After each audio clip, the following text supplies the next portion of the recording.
রাতের বেলা পানি খাইয়া ফ্রিজের সাথে ধাক্কা লাগিয়া মাথা গেল ফাইটটা জরিমানা দিয়ে আইলাম হাইটটা হালার জীবন রে। হ্যালো, আসসালামু আলাইকুম। আমি রাজু আহমদ আবারও চলে আসলাম আপনাদের মাঝে একটি ছোট ব্লগ নিয়ে। তো আজকে আমরা কিনতে যাচ্ছি আমাদের রুমের জন্য ফ্রিজ, ক্যান্টিনের জন্য। তো ফ্রিজটা নিব ডিপ ফ্রিজ। তো আমরা চয়েস করতেছি, প্রথমে চলে আসলাম আমাদের পাশেই একটি শপে। তো দেখতে পেলাম আমাদের আরও দুই রুমের যারা ছিল তারা এই ফ্রিজগুলো কিনে নিয়ে গেছে এখান থেকে। তো আমরাও আসছি এখানে ফ্রিজ নেওয়ার জন্য। তো আমরা দেখতেছি ফ্রিজগুলা দামাদাম করতেছে। আমার এক বড় ভাই জাহাঙ্গীর, উনি দামাদাম করতেছে তাদের সাথে মালায়ুতে। আমরাও পারি, কিন্তু উনি সিনিয়র হিসেবে ওনাকে বলছি আপনি কথা বলেন, ঠিক আছে। তো উনি দেখেন দামাদামি করতেছে।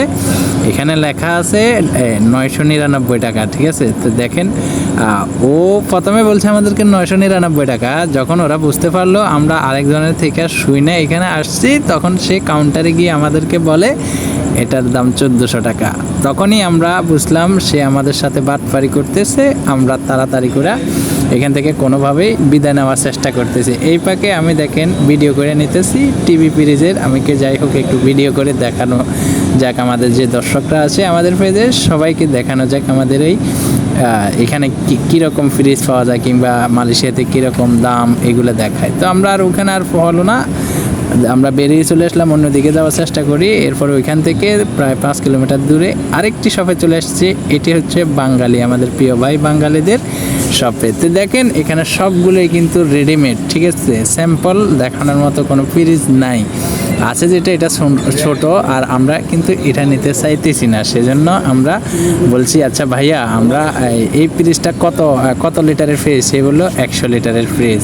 তো আমরা বলছি আচ্ছা ভাইয়া এই যে 100 লিটারের ফ্রিজ দিতে আমাদের হবে না, আমরা মানুষ বেশি। তো ঠিক আছে, আমাদেরকে আপনার যে ফ্রিজটা যে আপনার যে প্যাকেটিং করা ফ্রিজটাকে আপনি আমাদেরকে দেখাতে পারবেন? তো দেখেন আমাদের আমার বন্ধু এবং এক বড় ভাই আলোচনা করতেছে কিভাবে কি করা যায়, ঠিক আছে। ফ্রিজের দাম কিন্তু অনেক।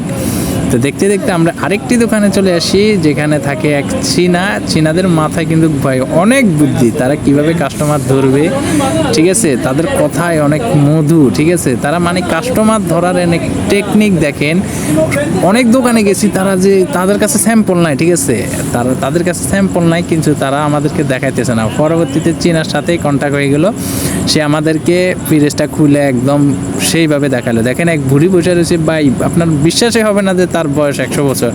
উনি এমন স্ট্রেট ফরওয়ার্ড কথা বলতেছে। তো আমরা দেখতেছি ফ্রিজটা, দেখেই আমরা কই না তুলে নে, আমরা তুলে নিই। ফ্রিজটা শেষমেশ আমরা তুলে নিছি। তোশিবা ফ্রিজটা অনেক ভালো ব্র্যান্ড। সে বলছে দেখেন জাপানি আমাদের সাথে, চীন আমাদের সাথে কি মিথ্যা কথা বলছে।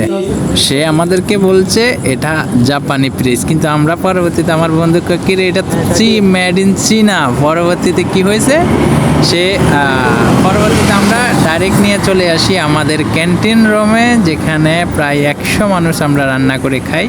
দেখেন এখানে আরও কিন্তু আমাদের পাশের রুমে যে ফ্রিজগুলো এইগুলো আনছে, ঠিক আছে। তো ওরা বলছে ওদেরটা সেরা, আমরা বলছি আমাদেরটা সেরা। আমি বলছি কি দেখ আমাদের এই ফ্রিজটা নেটওয়ার্কের মাধ্যমে চলে, আমরা শুধু কাছ থেকে আইসা নেটওয়ার্কে মোবাইলের পেছনে শুধু সেটিংটা বলবো, রাজুর মাছটা বের হয়ে যাও, ঠিক আছে। এইভাবেই ডাইরেক্ট সরাসরি আমাদের মাছটা বেরিয়ে আসবে। তো সবাইকে ধন্যবাদ আমাদের এই ব্লগটি পুরোপুরি দেখার জন্য। আবারও আসবো আপনাদের মাঝে, ফলো দিয়ে সাথেই থাকুন।